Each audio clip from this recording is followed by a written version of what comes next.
मी खडक धारणगाव म्हणून एक गाव आहे निफाड तालुक्यातलं.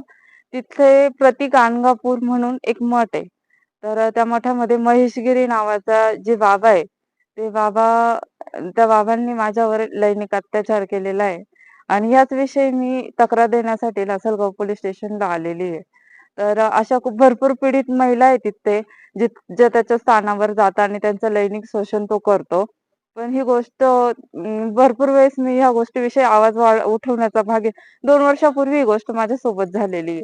मी आवाज पण उठवण्याचा प्रयत्न केला, पण त्याचं जे मोठ्या लोकांशी ओळख आणि जो राजकीय दबाव म्हणजे त्याच्याबरोबर जे नेते वगैरे बघितल्यानंतर भरपूर वेळेस मला दाबण्याचा प्रयत्न केला.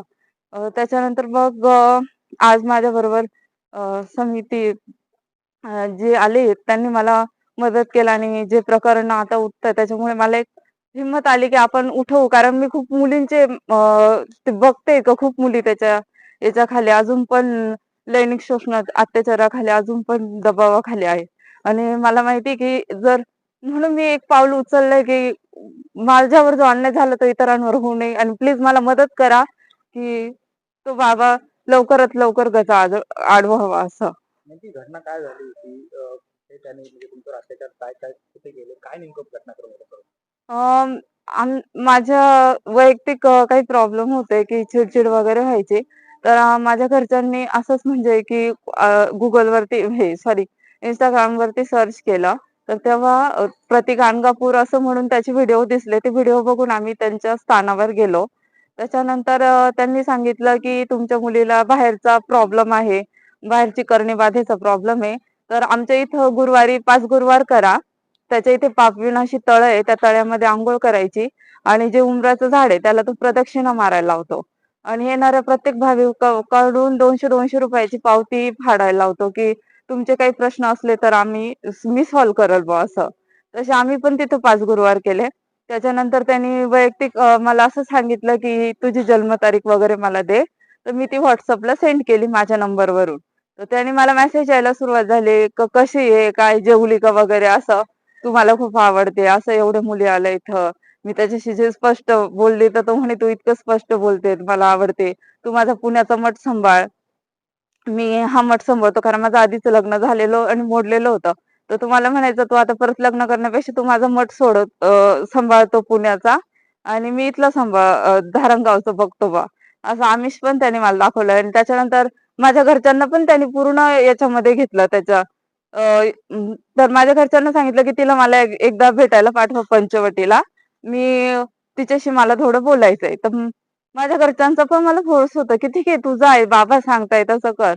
मी गेली पंचवटीला भेटायला. त्याच्यानंतर त्यांनी मला त्र्यंबक रस्त्याला एक लॉज आहे. त्याचं नाव मला आठवत नाही त्या लॉजचं, पण मी सांगू शकते कोणता लॉज होता तो. त्या लॉजवर तो मला घेऊन गेला आणि तिथे जे माझ्यावर अत्याचार केला तो इतका भयानक पद्धतीने केलं, की मला म्हणजे तिथे जाऊन माझं डोकं इतकं मी आवाज पण नाही करू शकत. मला समजत होतं माझ्यासोबत काय होतंय. पण ना मी आवाज पण करू शकले ना काही. जेव्हा मी तिथून बाहेर आली त्यावेळेस मी ही सगळ्यात पहिली गोष्ट माझ्या मिस्टरांना सांगितली.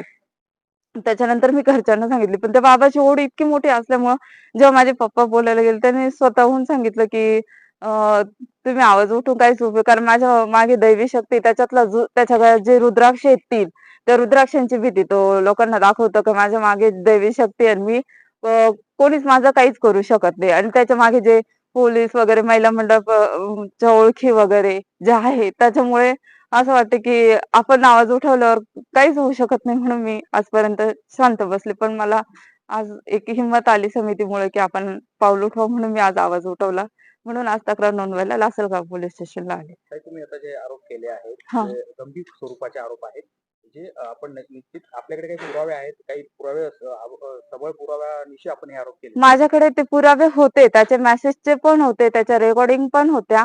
पण त्यावेळेस ज्यावेळेस ती घटना माझ्याबरोबर घडली होती आणि मी जेव्हा पोलिस स्टेशनमध्ये सगळ्यात पहिले मी आडगाव पोलिस स्टेशनला गेली. तिथे सांगितल्यानंतर त्यांनी माझं तक्रार नोंदवून घ्यायच्या आधी सांगितलं, की इथे नाही होऊ शकत आणि त्यावेळेस माझी परिस्थिती अशी होती, की मी नाही येऊ शकत होते लासलगावला आणि मला त्याच्या मागचं वर्तुळ पण माहिती होतं.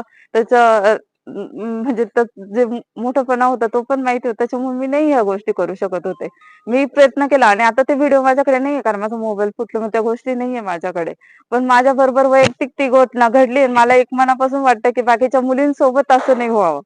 तुम्ही सदर चौकशी करा, तुम्हाला सापडू शकतात खूप पुरावे.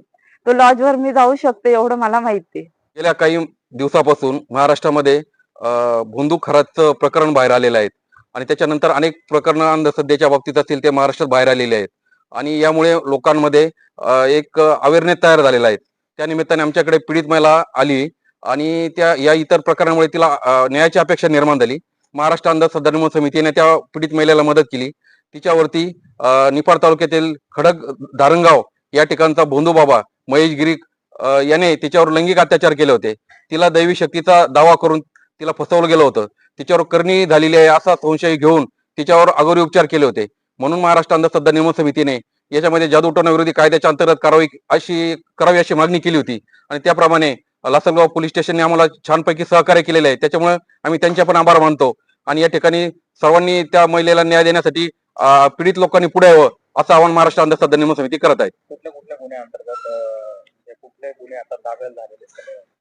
सदर घटना जी आहे त्याच्यामध्ये लैंगिक अत्याचार विरोधी कायदा आणि जादूटोणा विरोधी कायद्याचे कलम याच्या अंतर्गत कारवाई झाली आहे आणि अधिक तपास झाल्यानंतर त्याच्यामध्ये पुरवणी FIR मध्ये अधिक कलम लागले जातील अशी मागणी